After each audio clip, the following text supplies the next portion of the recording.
નમસ્કાર વિદ્યાર્થી મિત્રો, હું શિરીષ સુરતી આપ સર્વનું તમારી પોતાની યુટ્યુબ ચેનલ રુદ્ર એજ્યુકેશન #શિરીષ સુરતી ચેનલમાં આપ સર્વનું હાર્દિક સ્વાગત કરું છું.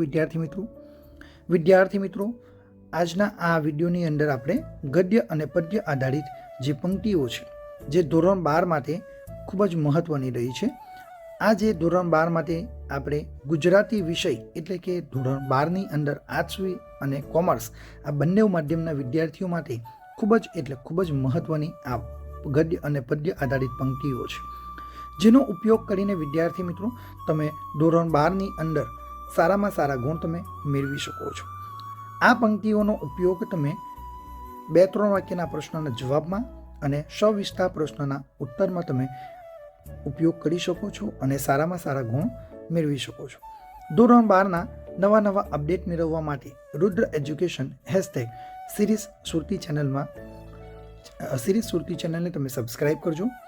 વિદ્યાર્થી મિત્રો, આપણે બોર્ડની પરીક્ષા ખૂબ નજીક છે, જેથી કરીને આપણે વધુ સમય ન લેતા આપણો અભ્યાસ આગળ વધારીએ.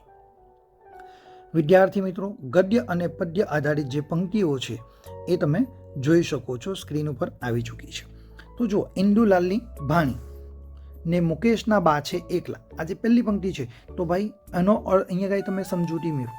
જુઓ કે ભાઈ ઇન્દુલાલની ભાણી અને મુકેશના બા છે એકલા, એટલે કે ભાણી જે કાવ્ય છે આપણી 22 નંબરની જે કાવ્ય, બરાબર, એના કવિ કોણ છે? ઇન્દુલાલ ગાંધી. એટલે આપણે કઈ રીતે વાક્ય તૈયાર કર્યું છે? જો પંક્તિ કઈ રીતે તૈયાર કરી કે ઇન્દુલાલની ભાણી ને મુકેશના બા છે એકલા. મુકેશના બા, બરાબર, મુકેશના બા છે એકલા, તો બા એકલા જીવે જે 20 નંબરની કાવ્ય છે એના કવિ કોણ છે? તો મુકેશ જોશી. એટલે આપણે શું કર્યું? મુકેશના બા છે એકલા. ઓકે, એટલે આપણી બે અહીંયા ગાડી જે કાવ્ય છે એ તૈયાર થઈ જશે. કઈ? પહેલી 22 નંબરની ભાણી કાવ્ય અને 20 નંબરની બા એકલા જીવે છે. ઓકે, તો જો આપણી પંક્તિ કઈ રીતે તૈયાર થાય કે ઇન્દુલાલની ભાણી ને મુકેશના બા છે એકલા. બોટાદ કેરી ઉર્મિલા નર અખિલ બ્રહ્માંડમાં. તો ઉર્મિલા કાવ્ય આપણી જો 11 નંબરની, બરાબર, ઉર્મિલા જે કાવ્ય છે એના કવિ કોણ છે? કવિ બોટાદકર. એટલે આપણે શું કર્યું? બોટાદ કેરી ઉર્મિલા.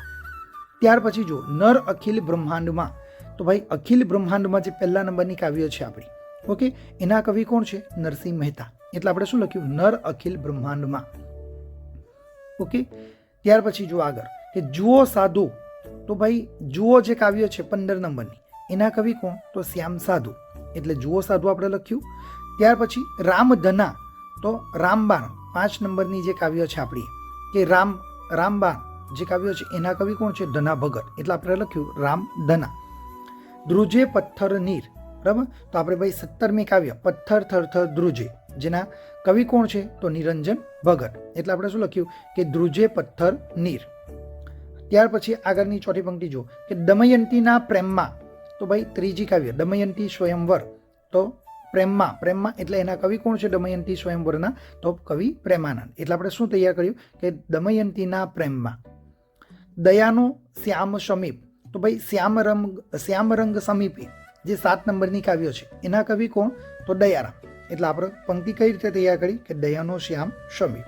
ઓકે, એટલે આ રીતે વિદ્યાર્થી મિત્રો આપણે પદ્ય વિભાગની પંક્તિઓ તૈયાર કરી છે.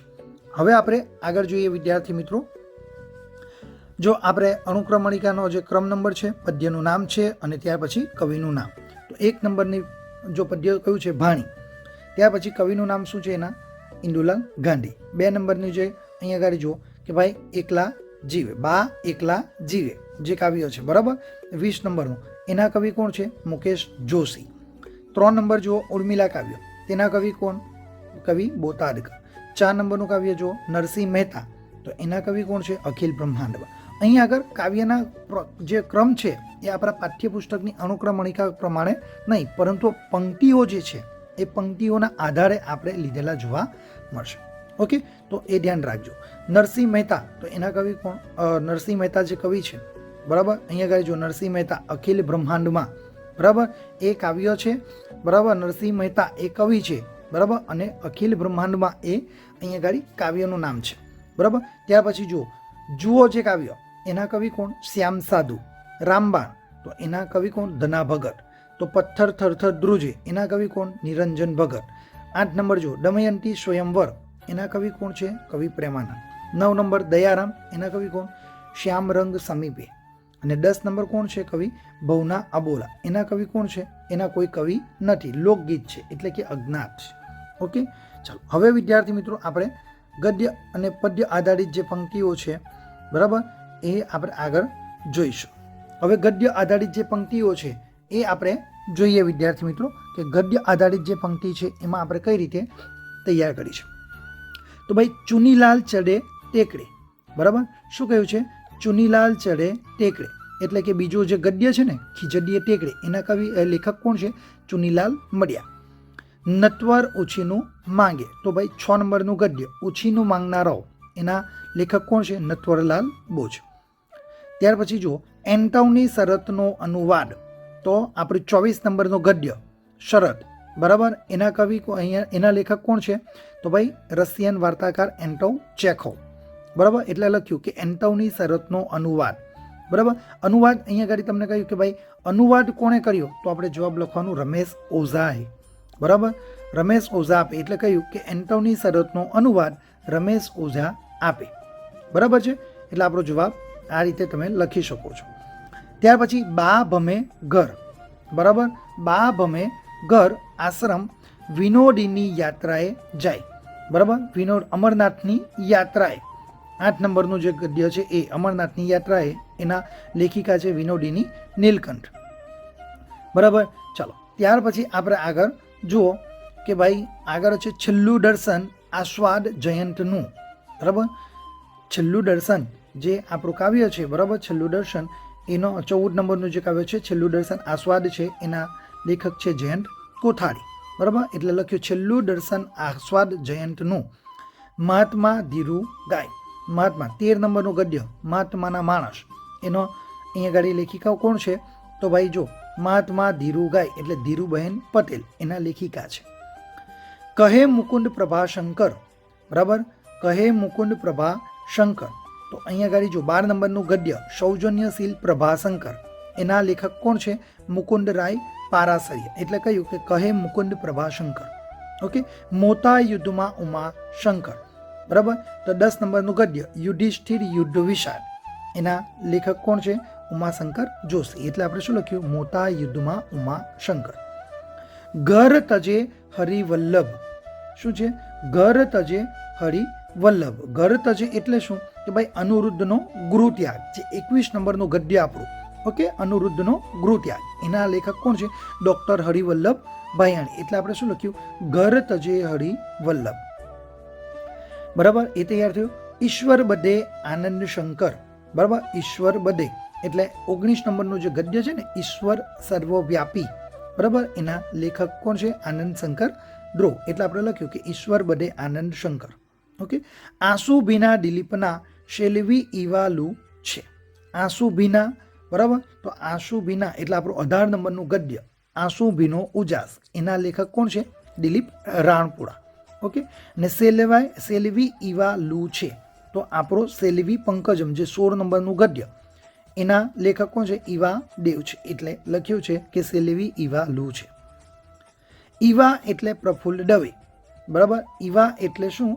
પ્રફુલ્લ દવે. અહીંયા ગાડી જો આપણે કહ્યું, શું કહ્યું છે? ઈવા એટલે પ્રફુલ્લ દવે. ભાઈ તો અહીંયા ગાડી જો ઈવાદેવ જે છે ને, ઈવાદેવ જે આપણે કહ્યું, બરાબર. તો ઈવાદેવ એ એનું શું છે? ઉપનામ પણ રહેલું જોવા મળશે, બરાબર. ઈવાદેવ એ કોનું નામ છે અહીંયા ગાડી?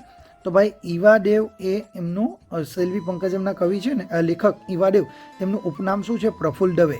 ઈવા એટલે પ્રફુલ્લ દવે, એવું આપણે લખ્યું.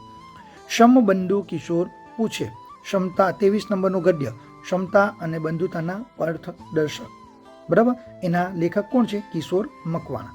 આ રીતે વિદ્યાર્થી મિત્રો આપણે સરસ મજાની એક અહીંયા ગાડી ગદ્ય આધારિત પંક્તિ તૈયાર કરીને પણ આપણે આખી અનુક્રમણિકા તૈયાર કરી શકીએ છીએ. ઓકે વિદ્યાર્થી મિત્રો, તો આ રીતે તમારે પરીક્ષામાં સરસ મજાની તૈયાર કરીને તમે સારામાં સારા ગુણ મેળવી શકો છો. ઓકે, હવે વિદ્યાર્થી મિત્રો આપણે આગળ જોઈશું. તો ભાઈ એ ગદ્ય વિભાગની જ અનુક્રમણિકા છે તે તમે અહીંયા આગળ જોઈ શકો છો, બરાબર છે કે ભાઈ ક્રમ નંબર છે, ગદ્યનું નામ છે, લેખકનું નામ છે, તો આ પ્રમાણે આ તમે ગદ્ય લખી શકો છો અને આપણો જે ગદ્યની અનુક્રમણિકાની અંદર જે ક્રમાંક નંબર છે એ આગળ પાછળ થોડા થશે, કારણ કે આપણે પંક્તિ પ્રમાણે આપણે અહીંયા આગળ લખ્યા છે.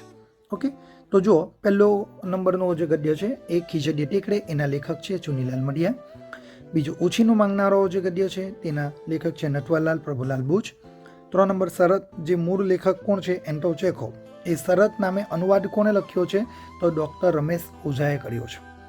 4 નંબર સત્યાગ્રહાશ્રમ, બરાબર, તો એના લેખક કોણ છે? વિનોબા ભાવે. 5 નંબરનું ગદ્ય અમરનાથની યાત્રાએ, એના લેખકનું નામ શું, લેખિકાનું નામ શું છે? તો ભાઈ વિનોદિની નીલકંઠ. 6 નંબર છે છેલ્લું દર્શન આસ્વાદ, તો એના લેખક કોણ છે? જયંત કોઠારી. 7 નંબર મહાત્માના માનસ, એ જે ગદ્ય છે એના લેખિકાનું નામ શું છે? ધીરુબહેન પટેલ. તો આ રીતે વિદ્યાર્થી મિત્રો આપણે સરસ મજાની અહીં આગળ જે ગદ્ય અને પદ્ય આધારિત પંક્તિઓનું અહીં આગળ આપણે અનુક્રમણિકા છે. ત્યાર પછી જે સૌજન્યશીલ પ્રભાશંકર, તો એ ગદ્યના જે લેખક કોણ છે? મુકુંદરાય પારાશરી. યુધિષ્ઠિરનો યુદ્ધ વિષાદ, તો એમના લેખક કોણ છે? ઉમાશંકર જોશી. અનુરુદ્ધનો ગૃહત્યાગ, એના લેખકનું નામ ડૉક્ટર હરિવલ્લભ ભયાણી છે. ઈશ્વર સર્વવ્યાપી, એના લેખકનું નામ શું છે? આનંદ શંકર ધ્રુવ. આશુભીનો ઉજાસ, જે ગદ્ય છે એમના લેખકનું નામ દિલીપ રાણપુરા. શેલ્વી પંકજમ, એના લેખકનું નામ છે ઈવાદેવ ઉર્ફે પ્રફુલ્લ નંદશંકર દવે, બરાબર, એ ઉપનામ પણ સાથે આપણે દર્શાવ્યું છે. અને છેલ્લે ક્ષમતા બંધુતાના પર્થદર્શક, તો એના લેખક કોણ છે? કિશોર મકવાણા. ચલો, હવે વિદ્યાર્થી મિત્રો આપણે ગદ્ય અને પદ્ય આધારિત જે પહેલી પંક્તિઓ છે એ આપણે જોઈશું. તો ભાઈ પદ્ય 1, અખિલ બ્રહ્માંડમાં, જે એના કવિ કોણ છે? નરસિંહ મહેતા. એનો સાહિત્ય પ્રકાર શું છે? પદ. ઓકે, તમારે પરીક્ષામાં સારા ગુણ મેળવવા હોય ને વિદ્યાર્થી મિત્રો, તો તમારે આ પ્રમાણે સૌથી પહેલાં શું લખવાનું? પદ્ય 1, અખિલ બ્રહ્માંડમાં, એના બરાબર એ કાવ્ય જે છે, બરાબર, એ લખવાનું. ત્યાર પછી એ કાવ્ય જે છે એના કવિ કોણ છે? તો નરસિંહ મહેતા લખવાનું. ત્યાર પછી એનો સાહિત્ય પ્રકાર દર્શાવવાનો કે ભાઈ સાહિત્ય પ્રકાર પદ. એટલે આ તમે કેવી રીતે લખશો કે ભાઈ તમે સમજો કે ભાઈ અખિલ બ્રહ્માંડમાંથી જે પ્રશ્ન પરીક્ષામાં પૂછાય, તો એ પ્રશ્ન તમે કઈ કાવ્યનો છે તો એ તમારે સમજવાનું, બરાબર. ઉદાહરણ તરીકે આપણે જોઈએ વિદ્યાર્થી મિત્રો કે ભાઈ અખિલ બ્રહ્માંડમાંથી આપણને એક પ્રશ્ન પરીક્ષામાં પૂછાય છે, બરાબર, કયો? તો સવિસ્તાર પ્રશ્ન, બરાબર. તો ભાઈ આપણે જોઈએ કે અખિલ બ્રહ્માંડમાં પદમાં નરસિંહ મહેતા પરમ તત્વને સી રીતે સમજાવે છે. ઉદાહરણ તરીકે આ પ્રશ્ન આપણને પરીક્ષામાં પૂછાયો, તો આ પ્રશ્નનો જવાબ લખીએ ત્યારે આપણે શું કરવાનું? સૌથી પહેલાં પેલો પદ્યનું નામ લખવાનું કે ભાઈ એક અખિલ બ્રહ્માંડમાં લખવાનું, બરાબર. કૃતિ, તો અખિલ બ્રહ્માંડમાં. એના કરતા કોણ છે? કવિ, તો ભાઈ નરસિંહ મહેતા. અને સાહિત્ય પ્રકાર શું છે? તો પદ.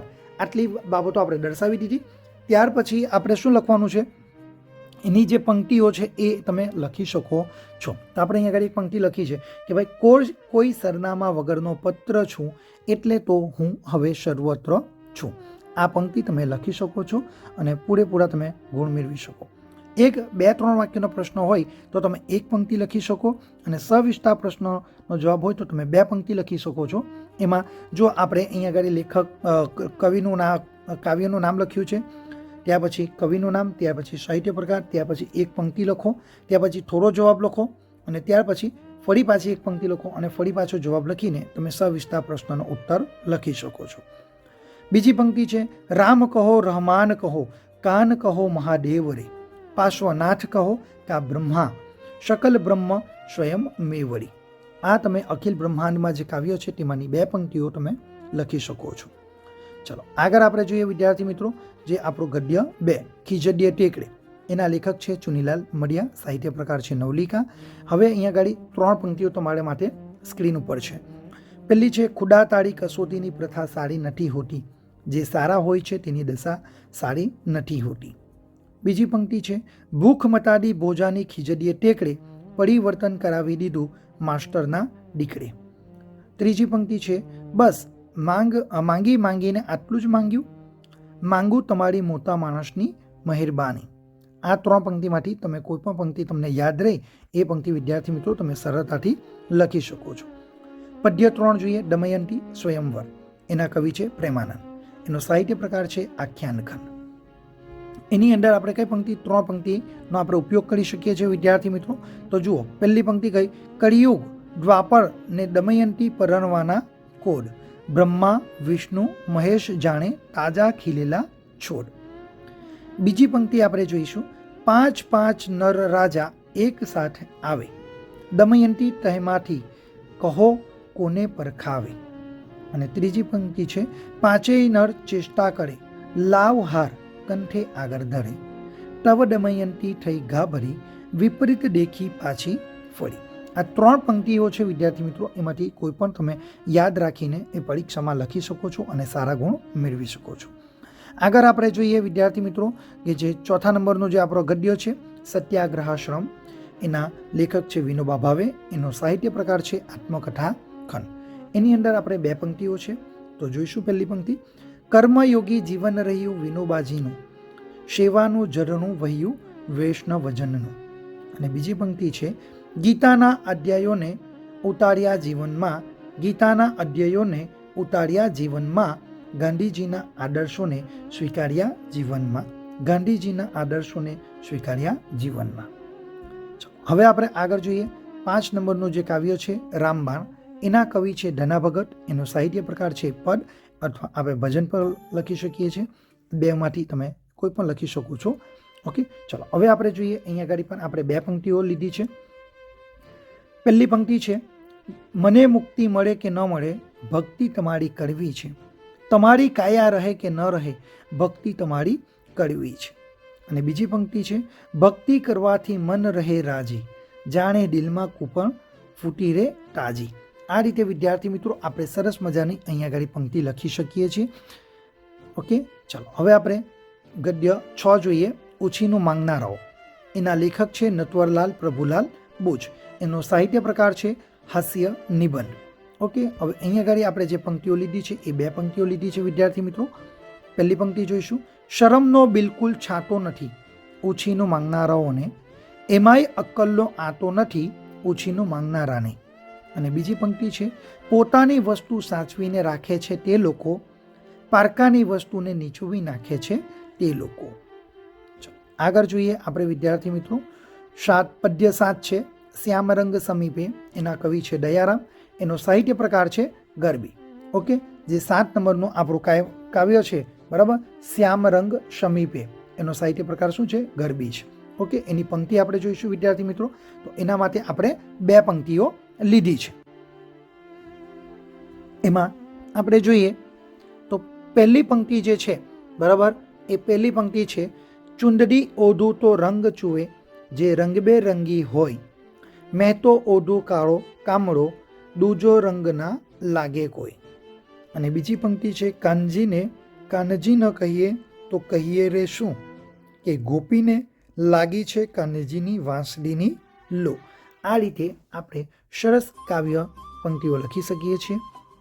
ત્યાર પછી આપણે 8 નંબરનો આગળનો જે ગદ્ય છે એ જોઈએ. અમરનાથની યાત્રાએ, એના લેખક છે વિનોદિની, એની લેખિકા કોણ છે? ભાઈ વિનોદિની નીલકંઠ, બરાબર. એનો સાહિત્ય પ્રકાર શું છે? પ્રવાસ નિબંધ. ઓકે, તો અહીંયા આગળ આપણે જો પંક્તિ લખી શકીએ છીએ કે વાસંતી વાયરા વાય છે અમરનાથમાં. શું કહ્યું છે? વાસંતી વાયરા વાય છે અમરનાથમાં, પૃથ્વી પરના સ્વર્ગના છાયા છે અમરનાથમાં, પૃથ્વી પરના સ્વર્ગના છાયા છે અમરનાથમાં. આપણે સરસ મજાનું આ પંક્તિ લખી શકીએ છીએ. ચાલો ત્યાર પછી વિદ્યાર્થી મિત્રો આપણે આગળ જોઈએ. આપણું પદ્ય 9 ભવના અબોલા, એના કવિ છે અજ્ઞાત, બરાબર. એટલે કે એના જે ભવના અબોલા જે કાવ્ય છે ને એનો કોઈ અજ્ઞાત એટલે શું કે જેના કોઈ રચયિતા હોતા નથી, જેને આપણે એના માટે કયો શબ્દોનું પ્રયોજન કરીએ? અજ્ઞાત. ઓકે, એનો સાહિત્ય પ્રકાર શું છે? લોકગીત. એટલે સ્વાભાવિક છે કે ભાઈ લોકગીત હોય એટલે એના કોઈ રચયિતા હોતા નથી, બરાબર. એવું કહેવાની જગ્યા ઉપર આપણે શું કહી શકીએ છીએ કે જેના રચયિતા લોક સમૂહ છે, જેને આપણે લોકગીત કહી શકીએ છીએ. ચલો આગળ એના માટે પંક્તિ જોઈએ કે પહેલી પંક્તિ છે, પતિને રીંઝવવા પત્ની કરે છે નુસ્ખા, ધર્મશાસ્ત્રોના આપે છે નીત નવા ટૂચકા.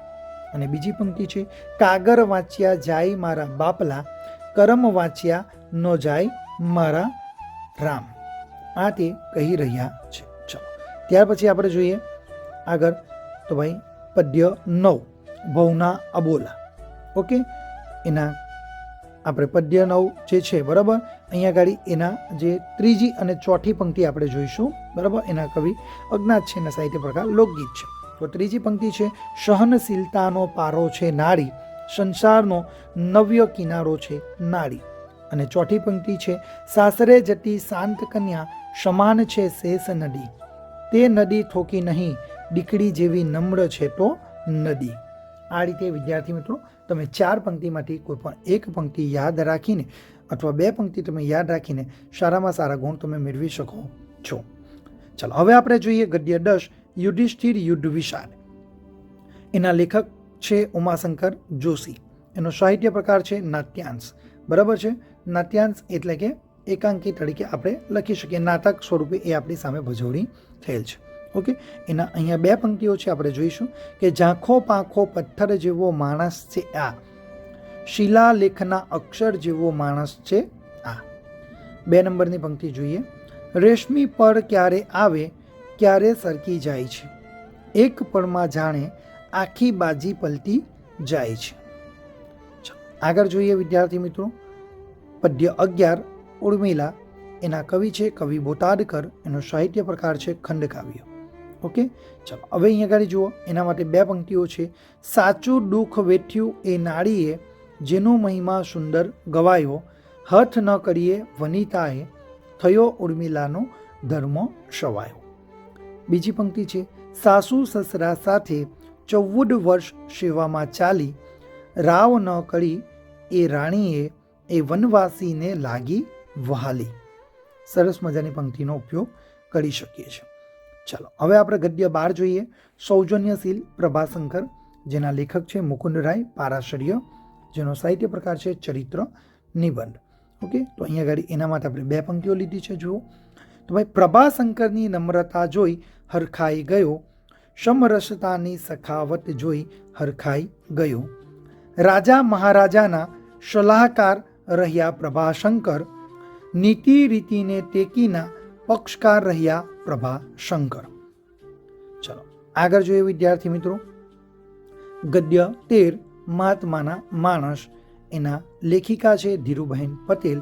એનો સાહિત્ય પ્રકાર છે નવલિકા. તો અહીંયા આગળ આપણે પંક્તિઓ જોઈએ. તો પહેલી પંક્તિ છે મણિભાઈમાં જોવા મળી ગાંધી નિષ્ઠા, સળગતા અગ્નિવાળામાં છે સત્ય નિષ્ઠા. બીજી પંક્તિ છે પ્રતિવ્રતા નાડીમાં અનોખી ભક્તિ, ગાંધી ભક્તની બલિહાડીમાં વિવેક શક્તિ.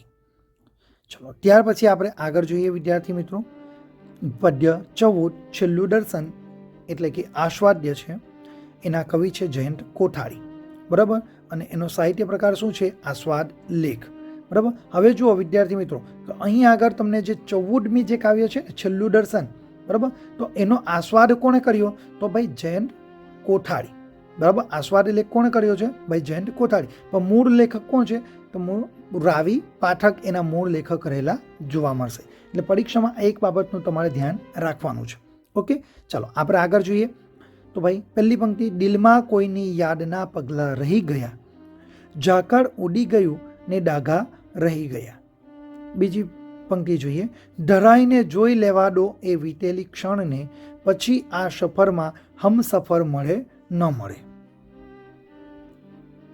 પદ્ય 15 જુઓ. કવિ શ્યામ સાધુ છે ને, સાહિત્ય પ્રકાર છે ગઝલ. ઓકે, એની અહીંયા પંક્તિ જુઓ પથ્થરો બોલે તો બોલાવી જુઓ, શક્યતાના દ્વાર ખખડાવી જુઓ. આ પંક્તિનો આપણે ઉપયોગ કરી શકીએ છીએ. ત્યાર પછી ગદ્ય 16 જુઓ સેલ્વી પંકજમ. ઓકે, શેલ્વી પંકજમ એના લેખક છે ઈવાદેવ. બરાબર, એટલે ઉર્ફે અહીંયા આગળ આપણે પ્રફુલ્લ નંદશંકર દવે એનું ઉપનામ તરીકે પણ લખી શકીએ છીએ. એનો સાહિત્ય પ્રકાર છે નવલિકા. ઓકે, ચાલો હવે વિદ્યાર્થી મિત્રો આપણે અહીંયા આગળ જોઈએ એની પંક્તિઓ. તો પહેલી પંક્તિ કે દિલમાં કોઈની યાદના પગલાં રહી ગયા, ઝાકર ઉડી ગયું ને ડાઘા રહી ગયા. બીજી પંક્તિ છે જે હતી તે વાત લગભગ હતી, લાગણી લાંબી લચક લપછપ હતી. આ પંક્તિ સરસ મજાની લખી શકીએ છીએ વિદ્યાર્થી મિત્રો. ચલો ત્યાર પછી પદ્ય 17 જોઈએ કે પથ્થર થરથર ધ્રુજે. એના કવિ નિરંજન ભગત છે. સાહિત્ય પ્રકાર છે ગીત કાવ્ય. હવે વિદ્યાર્થી મિત્રો અહીં આગળ આપણે પંક્તિ લખી શકીએ છીએ આમાંથી આ થોડી લાંબી પંક્તિ છે વિદ્યાર્થી મિત્રો, પરંતુ તમને અનુકૂળ લાગે એ તમે લખી શકો છો. બરાબર. ધરતી ધ્રુજે ગગન રૂવે, છાંયો છે હાહાકાર, જોગીડા ક્યાં મળશે તારો પ્યાર, જોગી જુનાગઢ છોડી જાતા, કંપી રહ્યો ગિરનાર, પથ્થર થરથર પથ્થર પથ્થર આંસુડા સારે, સ્પર્શ જોગીનો મળશે ક્યારે, ગયા અજડને ચેતન કરનાર, વૃક્ષો વેલ ધરણીએ ધરતા, હાય જોગીના ચાલી નીકળતા, ગયા જીવન રસ પાનાર. આ સરસ મજાની આપણે પંક્તિ લખી શકીએ છીએ વિદ્યાર્થી મિત્રો, અને સારામાં સારા ગુણ પરીક્ષામાં મેળવી શકીએ છીએ. હવે વિદ્યાર્થી મિત્રો આપણે ગદ્ય 18 જોઈશું. એ ગદ્ય 18 આંસુભીનો ઉજાસ, જેના લેખક છે દિલીપ રાણપુરા. એનો સાહિત્ય પ્રકાર છે નવલકથા ખંડ. એની પંક્તિ જોઈએ તો અહીં આપણને 2 પંક્તિ રહેલી જોવા મળશે. પહેલી પંક્તિ જોઈએ, કોઈ સામે પાર બોલાવી રહ્યું છે, કોઈ ભીતર નાવ લઈને આવી રહ્યું છે, દોસ્ત મારી વસુધાના આંગણે જાવું છે, કોઈ જૂની યાદો ભૂલાવી રહ્યું છે. બીજી પંક્તિ છે, હૃદયનો ઉલ્લાસ છે મારા વતનમાં, ને હરિનો વાસ છે મારા વતનમાં. આ સરસ મજાની પંક્તિ વિદ્યાર્થી મિત્રો આપણે લખી શકીએ છીએ. ચલો આગળ જોઈએ ગદ્ય 19, ઈશ્વર સર્વવ્યાપી. એના લેખક છે આનંદ શંકર ધ્રુવ. એનો સાહિત્ય પ્રકાર છે ચિંતનાત્મક નિબંધ. તો એની પંક્તિઓ જોઈએ વિદ્યાર્થી મિત્રો આપણે. તો એના માટે આપણે 2 પંક્તિઓ તૈયાર કરી છે. તો જુઓ કે અત્ર તું તત્ર તું સર્વત્ર તું, આદિ તું મધ્ય તું અંત તું. બીજી પંક્તિ છે, અખિલ બ્રહ્માંડમાં એક તું શ્રીહરિ, જુજવે રૂપે અનંત ભાસે, દેહમાં દેવ તું, તત્વમાં તેજ તું, શૂન્યમાં શબ્દ થઈ વેદવાસી. આ સરસ મજાની પંક્તિનો આપણે ઉપયોગ કરી શકીએ છીએ. ચલો આગળ આપણે જોઈએ પદ્ય 20, બા એકલા જીવે છે. એના કવિ છે મુકેશ જોશી. એનો સાહિત્ય પ્રકાર છે ગીત. ઓકે, ચલો હવે આપણે આગળ જોઈશું વિદ્યાર્થી મિત્રો એના પંક્તિ કઈ છે. તો એના માટે આપણે 2 પંક્તિઓ લીધી છે. પહેલી પંક્તિ જોઈ, હોય મતલબી દીકરા જે બોળે બાપનું નામ, એના કરતા ભલી એક દીકરી ને રાખે બાપનું નામ. બીજું છે, જમ જડાફા ખાય મોટે નાળીઓ માંડીઓ, છોરુની ચિંતા થાય કેમ વિસરીએ કાગડા. ઓકે, આ સરસ મજાની આપણે પંક્તિનો ઉપયોગ કરી શકીએ છીએ. ચાલો હવે વિદ્યાર્થી મિત્રો આપણે ગદ્ય 21 જોઈએ, અનુરુદ્ધનો ગૃહત્યાગ. એના લેખક છે ડૉક્ટર હરિવલ્લભ ભાયાણી. એનો સાહિત્ય પ્રકાર છે બોધકથા. ઓકે, ચલો આપણે જોઈએ એની 2 પંક્તિઓ. જિંદગીના આગવા દ્વાર પર ઊભા અમે, ઘર અમારું વાસવા દ્વાર પર ઊભા અમે. અને બીજી પંક્તિ છે, અરમાન જિંદગીના પૂરા થાય તો ઘણું છે, 2-4 પણ કામ સારા થાય તો ઘણું છે. હવે વિદ્યાર્થી મિત્રો આપણે આગળ જોઈએ. આપણે પદ્ય 22, જેના કવિ છે ઇન્દુલાલ ગાંધી. એના સાહિત્ય પ્રકાર છે ઉર્મી કાવ્ય. ઓકે, તો આપણે એની પંક્તિઓ જોઈશું. પહેલી પંક્તિ છે ગરીબોના કુબામાં તેલ ટીપુએ ડોહ્યું, ને શ્રીમંતોની કબર પર ઘીના દીવા થાય છે. ને શ્રીમંતોની કબર પર ઘીના દીવા થાય છે. અને બીજું પંક્તિ જોઈએ, ખુદા તારી કસોટીની પ્રથા સારી નથી હોતી, ખુદા તારી કસોટીની પ્રથા સારી નથી હોતી, જે સારા હોય છે તેની દશા સારી નથી હોતી, જે સારા હોય છે તેની દશા સારી નથી હોતી. ઓકે, ચલો આ રીતે વિદ્યાર્થી મિત્રો તમે 2 પંક્તિ લખી. આગળ જોઈએ પદ્ય 22ની આપણે અહીંયા ગઈ ત્રીજી પંક્તિ જોઈશું વિદ્યાર્થી મિત્રો, જેના ઇન્દુલાલ ગાંધી કવિ છે. સાહિત્ય પ્રકાર છે ઉર્મી કાવ્ય. ત્રીજી કાવ્ય આપણે લખી શકીએ કે ભડકે છે જુઓ ભાદરના પાણી, ગરીબી ખૂંડે છે તલવાર તાણી તાણી, ઢાંકે છે આબરૂ માંડ, ઢાંકે છે આબરૂ માંડ માંડ દેહની, ભવના ફટકા ભાદરમાં ઝીલે ભાણી, ભવના ફટકા ભાદરમાં ઝીલે ભાણી. આ સરસ મજાની પંક્તિ તમે ઉપયોગ કરી શકો છો વિદ્યાર્થી મિત્રો. ચાલો હવે આપણે આગળ જોઈએ ગદ્ય 23, ક્ષમતા અને બંધુતાના પથ દર્શક. ઓકે, તો એના લેખક છે કિશોર મકવાણા. એનો સાહિત્ય પ્રકાર છે પ્રેરક નિબંધ. ઓકે, એની આપણે પંક્તિઓ જોઈશું. તો એની પંક્તિ આપણે જોઈએ પેલી. સમરસતાના હિમાયતી હતા બાબા સાહેબ. સમરસતાના હિમાયતી હતા બાબા સાહેબ. એકતાના બંધુતાના હિમાયતી હતા બાબા સાહેબ. એકતાના બંધુતાના હિમાયતી હતા બાબા સાહેબ. સાર્વભૌમત્વના ઉદ્ધારક છે આંબેડકર. સાર્વભૌમત્વના ઉદ્ધારક છે આંબેડકર. પ્રજાસત્તાકના વિચારક છે આંબેડકર. પ્રજાસત્તાકના વિચારક છે આંબેડકર. આ સરસ મજાની પંક્તિનો આપણે ઉપયોગ કરી શકીએ છીએ. ઓકે, ચલો વિદ્યાર્થી મિત્રો, આપણે ગદ્ય 24 જોઈશું. શરત. એના લેખક છે એન્ટોન ચેખોવ. ઓકે, એનો સાહિત્ય પ્રકાર છે નવલિકા. વિદ્યાર્થી મિત્રો, તમને કહ્યું છે કે ભાઈ શરતનો જે મૂળ લેખક કોણ છે તે રશિયન વાર્તાકાર એન્ટોન ચેખોવ. એનો અનુવાદ કોણે કર્યો છે?